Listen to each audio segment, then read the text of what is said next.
Welcome to Anatomy of an End, a podcast where we retrace the final days of those lost to suicide through the lens of forensic psychological autopsy. Each episode, we take a step back through time to understand what was happening beneath the surface and what might have brought someone to the edge. Our goal is not to cast aspersions or assign blame, rather we want to understand. We hope to shine a light on warning signs, missed opportunities, and the delicate complexity behind these all-too-common tragedies. This series contains discussion of suicide, drug use, and mental illness. Listener discretion is advised.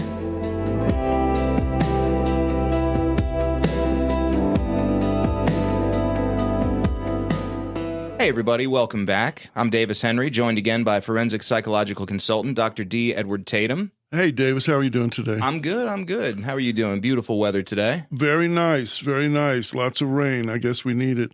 But hey, I want to tell you, just call me Dana. D. Edward Tatum is, yes, my professional name, but it's a little stuffy, I think, so we can go with the familiar, Dana. Sure, that sounds good to me. Well, Dana, before we get started, do you mind giving us just a brief explanation of what it is you do as a forensic psychological consultant? Sure. I mean, over the last 35 plus years, I have been a licensed psychotherapist, but I've also, through my training, have been fortunate enough to be sponsored by law enforcement into trainings from huge law enforcement agencies such as the FBI and GBI and other agencies across the United States in behavior analysis, hostage negotiations, de-escalation processes. And that, along with my clinical training, I have been called upon and utilized to de-escalate situations between law enforcement and the mentally ill in crisis. I add forensic consultation on both open and cold cases, in particular in psychosexual cases, as well as adding consultation to the Metro Atlanta FBI and GBI's threat assessment and threat management team, which takes a look at potential school shooters, potential mass shooters. I give my 2 cents on those subjects as well, and I also educate people, educate school systems, law enforcement throughout the United States in the importance of destigmatizing mental illness and lowering the recidivism of the mentally ill. Excellent. Outstanding. Well, I'm glad you mentioned education, because we're going to do some education here today. Great. We're going to provide some education, I should say, rather. And on our last episode, we spoke at some depth about some of the myths and stigma surrounding suicide and got into why people don't want to talk about it, how those myths and stigma drive individuals to avoid frank and open discussion pertaining to suicide, and how we as a community can act in furtherance of prevention. We also covered some suicide statistics in the United States and abroad, but we're going to stay away from some of those big nebulous statistics today, and today we're going to zoom in quite a bit. We're diving into our first real case. We're going to be talking about an individual named Susan R., who unfortunately is no longer with us. And Dana, like all our future episodes, this episode will feature a real-life psychological autopsy that you actually conducted in the course of your career. Is that right? That's correct. I've conducted, unfortunately, over 300. And I don't know a lot of people that have been in it this long and done that many. And we're going to take one at a time and thoroughly take a look at all the dynamics involved in leading a person up to that tragic decision and event. And hopefully along the way, we can dispel stigma and help people understand that these myths are costing us lives of loved ones, and we can prevent quite a bit of this. I agree. And it's not a comfortable thing to talk about for a lot of people, but not at all. It's not about being comfortable. It's about trying to save lives. Well, certainly. And I think, that's part of the stigma. This business of walking on eggshells and using different words instead of the words we really fear.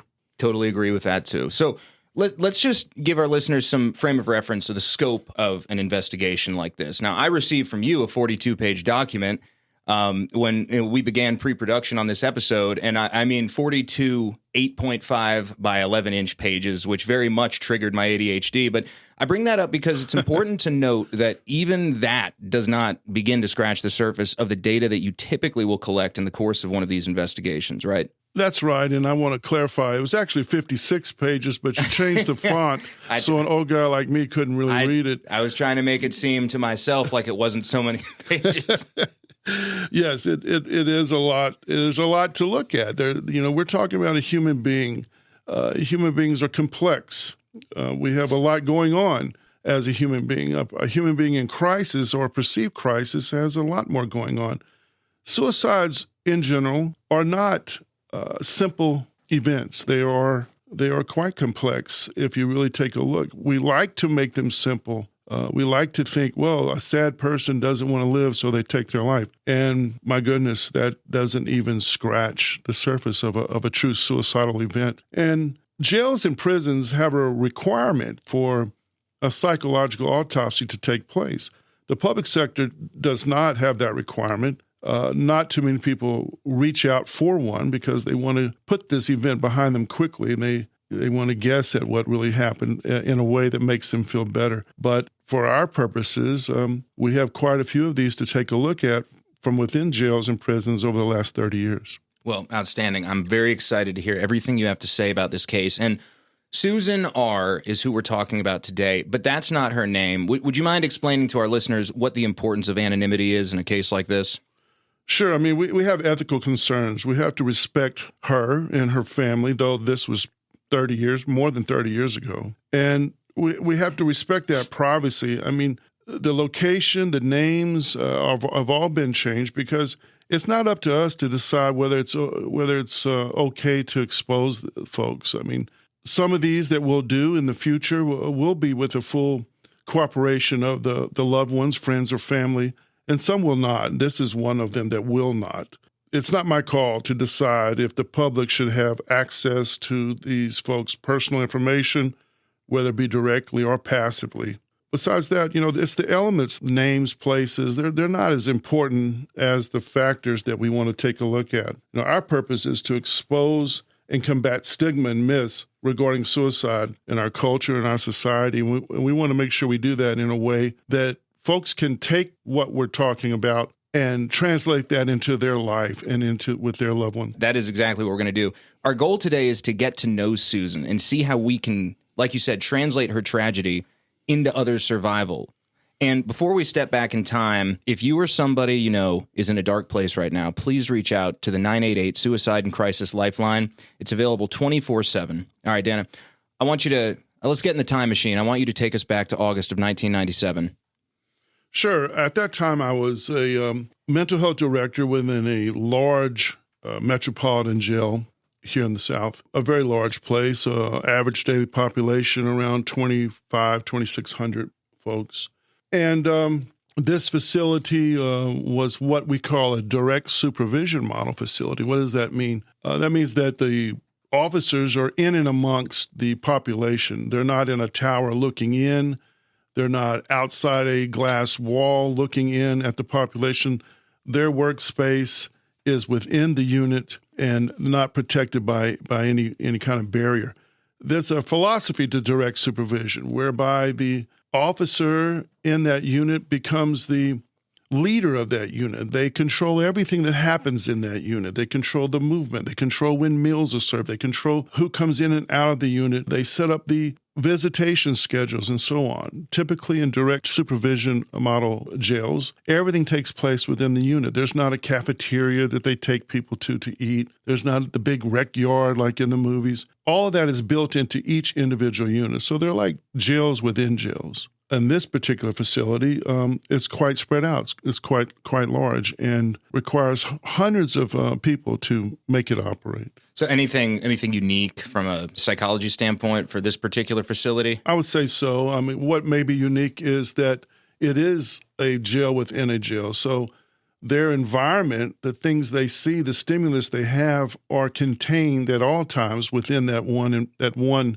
unit. We'll call it a unit, or sometimes it's called a pod, meaning they have their rec within the pod. They have their food is brought into the pod. Their visitation takes place through special booths that they remain in the pod and meet people, lawyers, probation officers, through the glass within the same pod. They never leave the pod except for certain medical conditions, going to the hospital, going to the infirmary. So psychologically, if you're in there quite a while, you're not seeing anything but that pod, that unit. You're not seeing the outside. You're not going to see other people. It becomes a community in some respects. Now, a lot of people are in and out all the time. People come to jail. They're there 3 days. Some people wait 5 years for trial. they may be in these units quite a while. So that has a bearing on the mentality, then the potential for lack of stimulus, lack of positive stimulus. Also has potential for a structured community of folks that may not have each person's best interest in mind.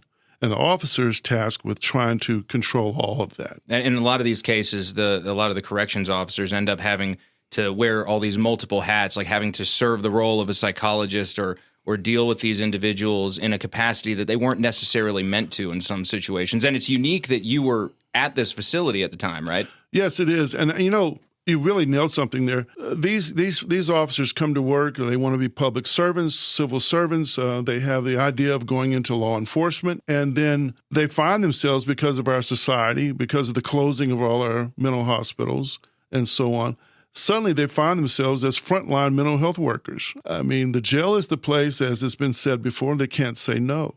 So, in this particular facility that we're talking about right now, we fast forward to today, that facility has 760 people that are severely mentally ill in that facility. There's not more than 100 people that are severely mentally ill in our very largest mental hospitals in the state. And those are hospitals set up for one purpose, treatment. Yeah, people might be surprised to know that typically in any given state, the largest mental health facility is probably the jails. Across the nation, there's no exception to that. In any county in this nation, the largest accumulation of severely mentally ill will be in the jail. And that's due to stigma and a whole lot of things we won't get into today. But so this particular facility was no different. And so that kind of sets a stage for these kind of events to take place sometimes, not all the time, because these officers are dedicated and they receive a lot of training from folks like me on signs, symptoms, and de-escalation techniques. But even so, this is back in the 90s, so we didn't have as much training as we have now in regard to officers, because that transition, 97, was around the same year that the largest hospital in Georgia closed. At that time, it was Georgia Mental Health Institute, GMHI, which is located in the city of Atlanta. Mm-hmm. When those hospitals started closing, the migration to the jails began. And at this particular facility, on the morning of August 30th, 1997, something pretty notable occurred, correct? Absolutely. It's interesting that this happened with me actually in the building. Over all these years, being called around the country to conduct these psychological autopsies, I normally am there after the fact. And here's a case where I'm actually there. It was that morning in August of 97, about 0700 hours. An alarm went off, a call went over the radios, a special code, and it sounds something like this, a 53 Zebra 1. Code 53 Zebra 1, code 53 Zebra 1, cease all movement, stand by for emergency traffic. Which is an alarm and a code to everyone in the building that a suicide attempt is taking place, or has taken place, or someone has been discovered already having completed one, and so on. So what happens then is everyone not attached to a direct job, meaning they're not in the middle of moving a detainee or in the middle of treating someone. They stop what they're doing and they start running. They start moving quickly down these very long hallways. And I'm in my office on that day. It's early in the morning. I just got there, and I turned on my radio, and I hear the code. And honestly, this is, I was kind of new into this back in those days, a couple of years in, and I hear all the folks running past my office, running down this main hallway.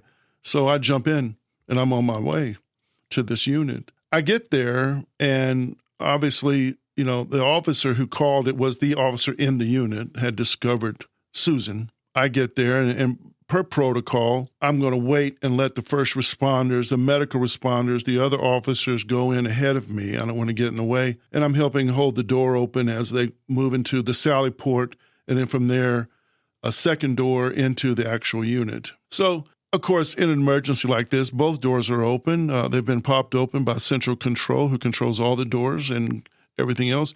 And everybody's moving in. And of course, not being a person who's going to perform CPR or what have you, I make sure I'm the last in. this unit is a very large unit. It typically holds about 150 persons. But this unit has a unit within it. It's on the second floor. There's a unit in the back, and it's used for disciplinary purposes. It's used for, in this case, females who don't play well with others. They're in trouble possibly for acting out, assaulting a fellow detainee, or assaulting an officer, or refusal to take direction or what have you, and they're put in a timeout. They're put in a cell up in the second floor of this main unit. They're away from the general population. And that's where Susan was located. So we have about a dozen people going up the stairs, and you can hear them, those iron stairs pounding as all these folks are rushing up there. Medical responders are rushing up there. And I'm coming up behind them, and as we turn into that part of the unit, it's visible that the officer who called the code is there and working very hard to save this life, working CPR on her knees, performing CPR. And, that's the initial scene. It's, you have concrete floors. The hallways are stark white. So you have this sterile environment, this sterile-looking environment. This place is not like a lot of jails that you may imagine in movies. This is a place where the walls are painted white, the floors are shiny. It's a quiet place. It looks like how most people would envision a mental hospital. It does. It does. And it's that way on purpose because it's part of direct supervision, the cleanliness, the quiet, and so forth. So when you have a crowd of people plowing through in an emergent situations, it's quite disruptive and loud compared to what we normally hear. And I remember it was a very overcast day, and the windows there are translucent. I mean, they allow some light in, but you can't see out and you can't see back in for security purposes. And I remember up in the second level, that level is designated as a discipline level. It was a little more dim back there. And I couldn't help take in that here is this officer working away, and then the other group comes in, and per protocol, the medical personnel now take over for the officer. And they jump right in seamlessly. I was so impressed. They jump right in seamlessly and keep the CPR going. At the same time, the EMS, the local EMS fire department, has been called already. That's part of the initial call. That code that went out that caused all of us to take off to the unit, there's a second code that's sent through the central control unit of the entire facility that goes to the local fire department EMS. So they're on their way. They're en route as we are en route. Obviously, we get there first. The medical personnel working feverishly to save this life. As I stood there and looked over their shoulders, as all of them were on their knees and in a coordinated effort, there, I recognized who it was. It was someone I had actually recently met, someone I had known about for several months.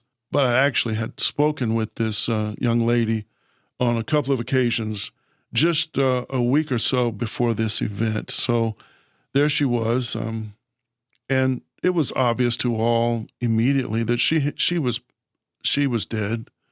Her eyes were open, pupils were fixed. But that doesn't stop the effort. That's not their call to make. She's brought out from the cell, laid down by the officer, and CPR begins immediately. That's the protocol. No one stops and makes a judgment. We don't need to even try. She's gone. That's not what. That never happens. Never. That's not what they do. And thankfully, the medical team is working very hard. They're putting the AED machine on her, and it's advising no shock, meaning it's not picking up the signal it needs to advise a shock level to try to save this life. But nonetheless, they keep going with their efforts. About 5 minutes later, really, we're there. The call went out around 7, I believe, and then we were there by 3 minutes after, because this is a very long way to run. And then the EMS was there probably by 10 after, if I recall. And then the protocol is they take over from the nurses, but the nurses stay in and give assistance. And all this takes a psychological toll on the staff, correct? Certainly does. It certainly does. And you're involved in that part of the yes, process. And that's one reason that persons like me also run. We're not going to do CPR unless we were the only ones there, obviously, but we're not there for that. We're there for everything else that goes along with this, which is quite a bit. As I stood there watching them work frantically, you're looking at people on their knees working, people who are relieving each other from the work, and the person being relieved is out of breath and they're falling back on their hands or on their rear end and moving away. There's gauze and wraps and wires and things strewn about. There's folks on the phone with other docs. There's so much happening at once that if you didn't know what you were looking at, you'd think that they even had a shot. But the truth is, even when I came in and the initial officer who found her was working on her, it was clear right then. Her lips were blue. There was some white substance about her chin and lips and neck. And we'll talk more about that later. That's significant. It becomes significant later. The blue is a signal of asphyxiation, lack of oxygen. And, her facial colorings and all were a bit blue too as well. And so as soon as the call is made that this is not going further, a hush comes about. There's this frantic, not chaotic, but intense situation with all these people working so hard. And then suddenly it's over. And there's no sigh of relief. There's no sigh of that, hey, we did the best we could. So there's no high fives. Okay. It's just a very heavy moment. It's a heavy, heavy moment. We're in this dark place, the lights barely trickling in through these translucent barred windows. There lies Susan on a concrete floor, her young life gone. There's people milling around, sitting down. Others have sat down, taken a knee. The remnants of intense life-saving attempts all around, like I said, wires and gauze, and people are slowly putting the AED back together and in its box. There's other folks consoling each other. There's tears from, officers. There's tears from nurses, and there's solemnness from the EMTs who probably see this more than anybody. There's a solemnness, an unspoken communication I'm witness between all of them that, hey, are you okay? Without words. They just look at each other and nod, are you okay? We did this. We did the best we could. Even a nonverbal reassurance to each other, trying to hold each other together, because here is a young person who is gone. And let me say this: we expect death. We're wired for mortality from an early age. We talked about this in our last episode. We are not wired for suicide. As I said before, try to fall forward and see if your hands don't come out in front of you. It's so counter to the very existence of humanity in general. It's the opposite of what your brain and your body wants you to do. That's absolutely right. We're wired. We've heard of fight or flight. We're wired to survive. When someone can bypass that wiring, that innate wiring, and take their life, there's a lack of words for that amongst especially the first responders, who even see death all the time. When this group of people kind of let out that last breath of, we've done all I can do, it's not the same as if a person just died of a heart attack or an accident. They're looking at something very different, and therefore the psychology of what they've witnessed and what they've taken part in is very different. And that's why I'm there. Mm-hmm. I'm there to debrief with them, to make sure they're okay. I mean, there's no therapy going on, but there is just an awareness and a being present with them in that moment. That's a very difficult thing. And it's a very strong feeling that everyone there gets. And I think that's a scene that very few people will ever see. We're in a closed environment. We're not out in the street next to a car accident. We're up in this unit. We're up in a unit within a unit, in the back, a dozen people who have responded. And it's suddenly quiet. And yes, this was a quote-unquote inmate. This was a quote-unquote detainee, but it was a young life. Yeah, it was a young life. And to carry around this notion that, someone in jail committed suicide probably happens every day, right? Well, that's just as unfair and misguided as assuming that just because these EMS workers and first responders witness death and injury every day, they must be somehow unaffected by scenes like this, because that's certainly not true. Not at all. And the impact of it being a suicide, the impact of it being a young person, the impact of the visual appearance of a person who has hanged himself, it is a tough thing to see. And when I look at this person lying there that I had met a couple of times, and what I see, as what I always see when I come upon this situation with a young person, I'm looking at this young lady and I'm thinking, I'm seeing this little girl who was excited for her first day of school, kindergarten. I'm seeing a little girl who had excitement, wondering who's coming to her birthday party when she was 8 years old. I'm seeing this little girl who had trials and tribulations in life like all young children, and I'm thinking about all of her benchmarks in life, her first steps, her first words, maybe her graduations, and so on. That's what I'm seeing. I'm looking at this person. And at that moment is when I click in and know that I have to begin a psychological autopsy. That's when you got to go to work. Right then. Right. So everything I saw in that life-saving effort and everything I'm looking at this young person laying on this concrete floor in this dim, dark area is irrelevant to the point that we can no longer ask, how could this happen? We have to ask, why did it happen? Because as soon as you go into the mode where you begin your psychological autopsy in earnest, how it seems no longer matters. No longer matters.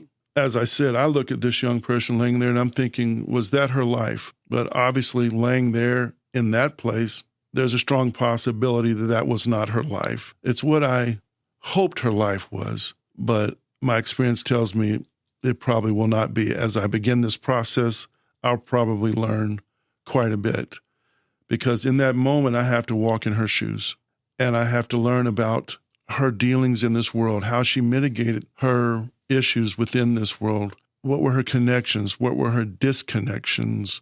Was this, as we do with all psych autopsies, was this a determined act? Was this an accident? Was this a murder? Was this influenced by anybody? Was anyone complicit? We don't know anything. All we know right now is that she's gone, and apparently she put something around her neck, and it killed her. But there's so much more to it than that. Well, let's talk about that, because the EMS and first responders have cleared out at this point, and the initial chaos of the discovery has passed. Now the room is quiet, and you're left alone to begin your investigation. As you shift into that objective clinical headspace, what's the very first thing that really draws your attention? Like, what is it about this scene that strikes you as exceptional? Well, in this case, I'm there, so I'm not looking at photos as many times I have to. I'm not looking at a file or autopsy photos. So this is an opportunity for me to pull in my own feelings and reactions and become objective and clinical. My first thing, I'm looking at her neck. I'm wondering, I'm trying to see if I see any scratch marks around her neck. Why would I do that? And well, that's because I want to see if maybe she put something around her neck, but then she changed her mind and clawed at the ligature, trying to remove it, trying to get it off, and maybe couldn't. A struggle with her own behavior, trying to pull that ligature off that she had made. I want to see, what was the ligature made of? What was at her disposal in that event to create a ligature? I looked in the room. I'm looking for a suicide note, number one.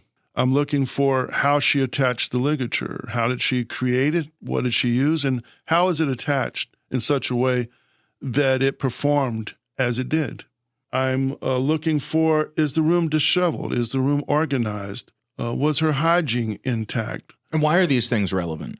Because it speaks to her psychological presentation leading into the moments that she put this thing around her neck. So her room, in this case, was highly organized. Her room was not disheveled. Her hygiene was intact. She was obviously taking care of what we call her ADLs, her activities of daily living. And now we're not even speaking of personality right now, and we're not there yet. We're looking at, just like you said, manifest physical observations of the environment in which she died. Her bed was made as though she had never slept on it. It was made military style. It was very neat. Her toiletries were lined up by height along the back edge of the sink. And this type of cell, there's an iron bunk that is welded to brackets in the cinder block wall. There's a toilet and sink apparatus that's stainless steel, that's a one-piece apparatus that comes out of the wall as well. It's not separate. And there's a metal desk, as we'll call it a desk. It's about 16 by 16 piece of metal that comes out of the wall. And there's a small bench-type seat that comes out of the wall next to that where one sits if they want to write or something. So on the left, facing this particular cell, is this bed, this bunk. On the right front corner is the toilet sink apparatus, and then next to that is the desk apparatus, small desk and chair apparatus. The bed made, the toiletries lined up perfectly. The towels are kept. There's a little hook, but it's not actually a hook. It's more of a clip that doesn't allow anyone to hang from, where her towels were placed neatly, her washcloth and her larger towel for her hygiene. Her toothbrush was in a styrofoam cup on the sink as well. I looked to see what the ligature was made of it because she was fully clothed until they pulled her one-piece coverall uniform apart so that they could place the AEDs and work on her. But it was her issued undershirt. It's kind of like a tank top type of undershirt they're issued, and she had used that, evidently. She had meticulously torn it and woven it to make it a little longer than it would have been. That was noticeable. Obviously, it was in two pieces because the officer, upon finding her, cut it. And no light. The level of light in there was, like I said, very dim. So there is some light deprivation that could have played into any decisions made. I have to take note of all this type of thing. But I did notice also that her trays, her styrofoam trays for food, were stacked up. I opened several, and she had not been eating for at least, I counted 7 trays. So that's at least a couple of days where she was not eating. But there's some very deliberate staging in this room from your initial observations. It was meticulous. As I learned more in the process, the room made sense. She had compulsivities that became to light in the process. I'll get into that later. But it made sense in retrospect. But in the moment, standing there, it was almost impressive to see a cell that neat and orderly. And it was orderly in a determined way, like I said, lined up by height, the various items. On the desk, I saw writing material, a pen and paper, and there was a letter written actually to a friend of hers, and we'll go into that later as well. It was not a suicide note. There was no indication in this note about her frame of mind, which is what I was looking for. Also, there was an unfinished letter that had not been complete. I could tell by the phrasing that she had more to talk about in that letter, and it was not prepared for posting at all.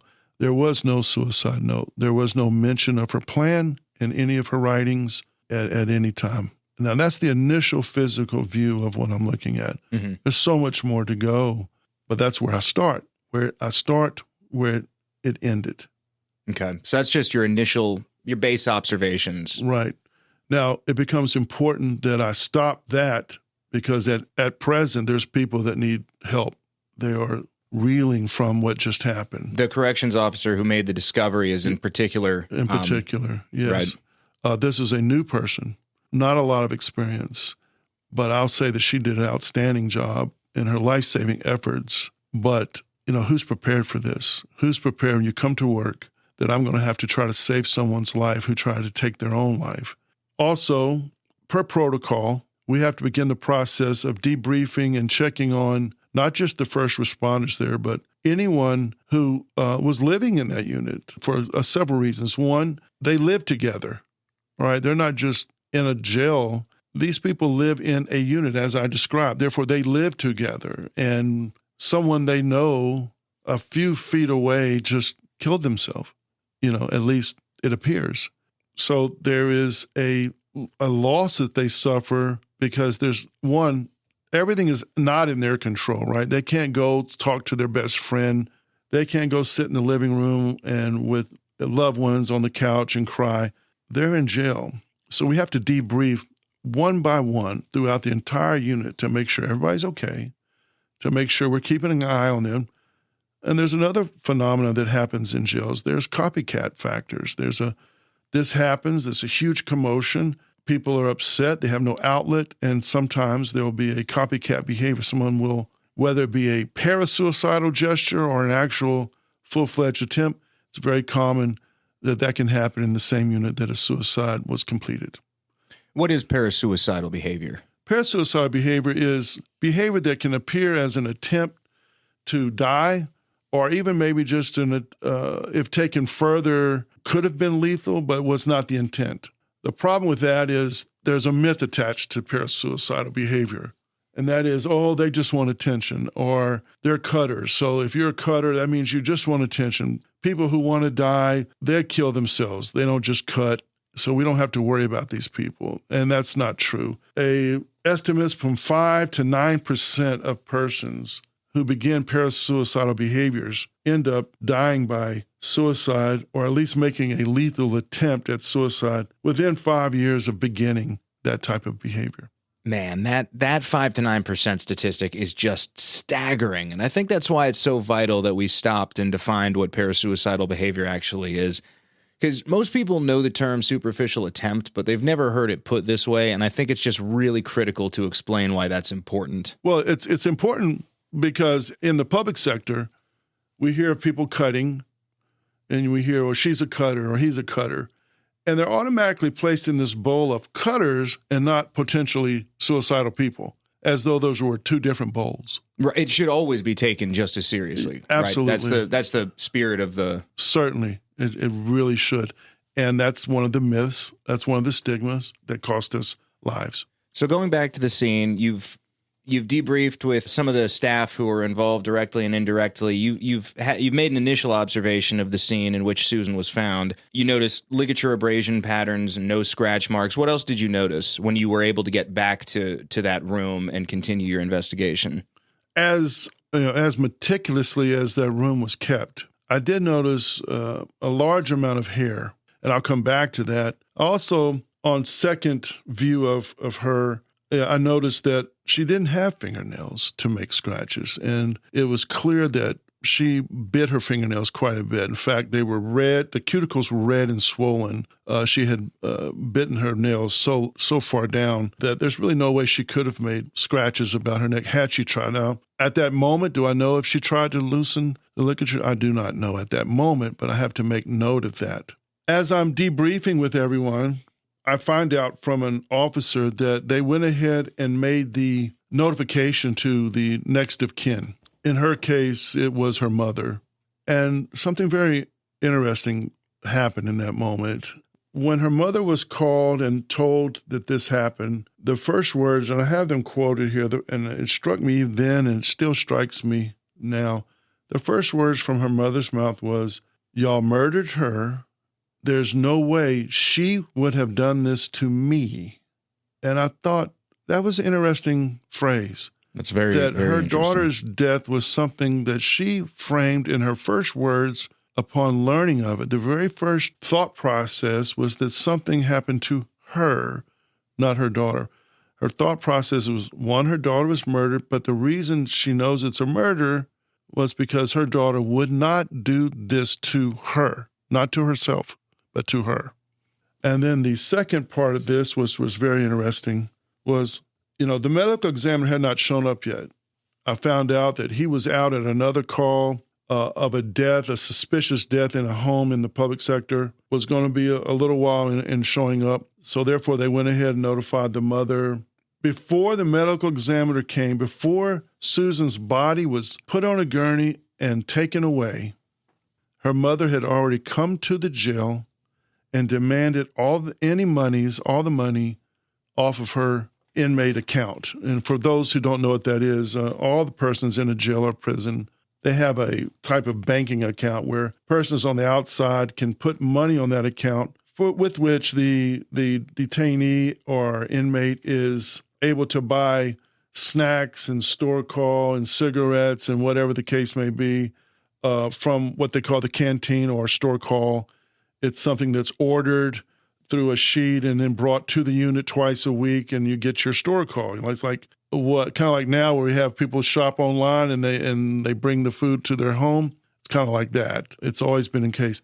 Her mother, it couldn't have been more than $30-$40 in that account. It was odd in the moment, but it becomes incredibly significant later and congruent to her initial statement about this death being something that's been done to her, not to her daughter. That is very strange. I mean, I think that would have set off alarm bells to people who aren't in the mental health field as well. Oh, I agree. It was very odd. And going forward in my career, I've never seen it again. So you hear this strange interaction that her mother had with the folks that work at the facility, and around this time, the medical examiner shows up, correct?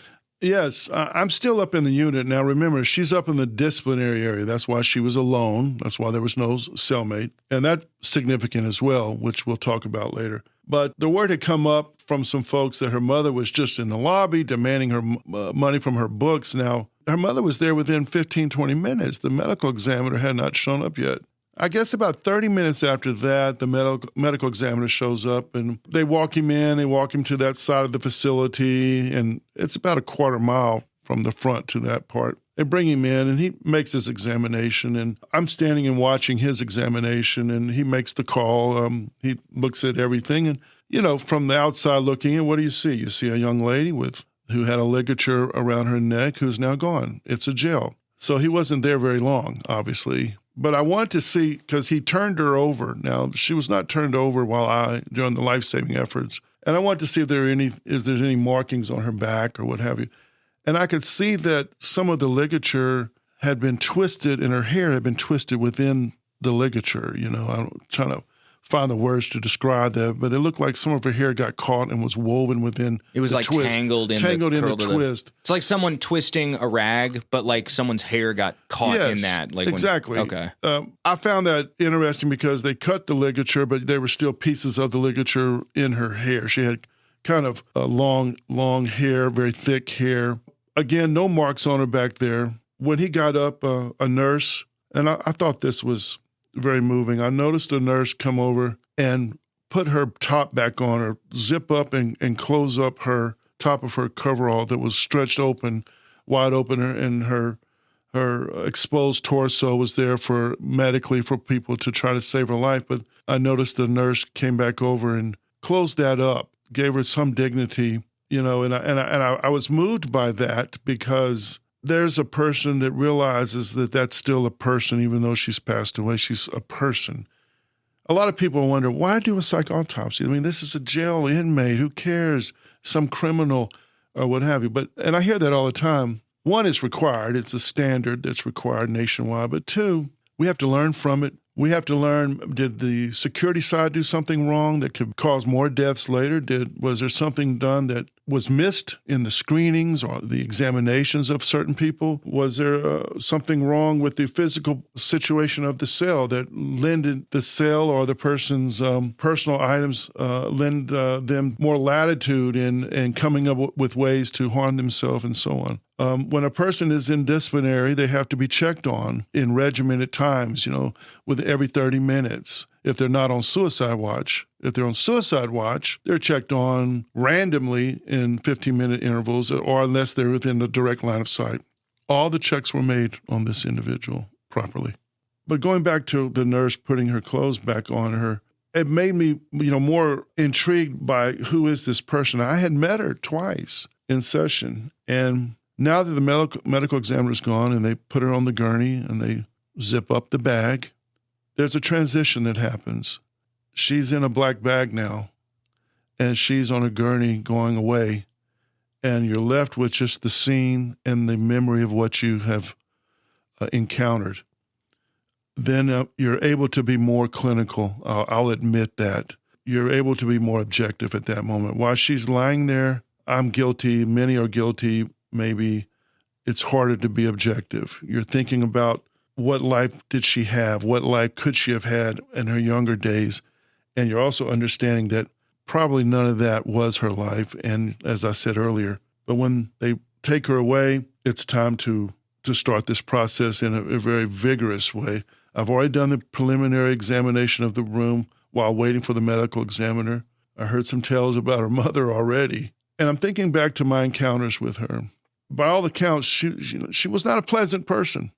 Not at all in my encounters with her. And what we know about her at that point while I'm standing there is that she had been in that facility alone 11 times. Now we're looking at a 22, 23-year-old who had been getting locked up in that facility that many times between the ages of 18 and 22, 23. 11 entries. She was on probation many times, which she didn't follow the rules, which is why she was back in so often. I find out through my investigation she had been in juvenile detention. My last count, I believe, was 12 times prior to going to grown-up jail. So here we have a very complicated person. What is going on? Just by those stats alone, we know that what I hope for all young ladies or young people when looking at them, what I hope that their background and developmental life look like, I know for a fact now that was not her life. So I need to understand that, to understand what led her to this place on this day at that time that she's now gone. When you packed up your briefcase that day and you went home, what was in your head? Well, I'll say that I just wanted to hold my two little boys close. I just wanted to hold them close. That's a powerful reflection. And moments like that are an important reminder that these cases aren't just records or timelines. They involve real people, and they leave a lasting emotional impact on those who encounter them directly. Well, today we focused on the initial scene, the urgency of the response, the environment, and the structured condition of Susan's room where she was found. In the next episode, we'll shift our focus away from the scene itself and begin a deeper, respectful examination of Susan as an individual, looking more closely at her psychology, her behavioral patterns, and the interpersonal dynamics that shaped her experience leading up to her death. As always, this series is presented in the interest of understanding and ultimately prevention. If you're in the U.S. and you're thinking about suicide or you're in crisis, call or text 988. If you're in immediate danger, call 911. If you're outside the U.S., look up your local crisis line. There are equivalents in many countries. And if you know someone you're worried about, remember, engage with them. It can only ever do good. Thanks so much for joining us. We'll see you next time. Thank you.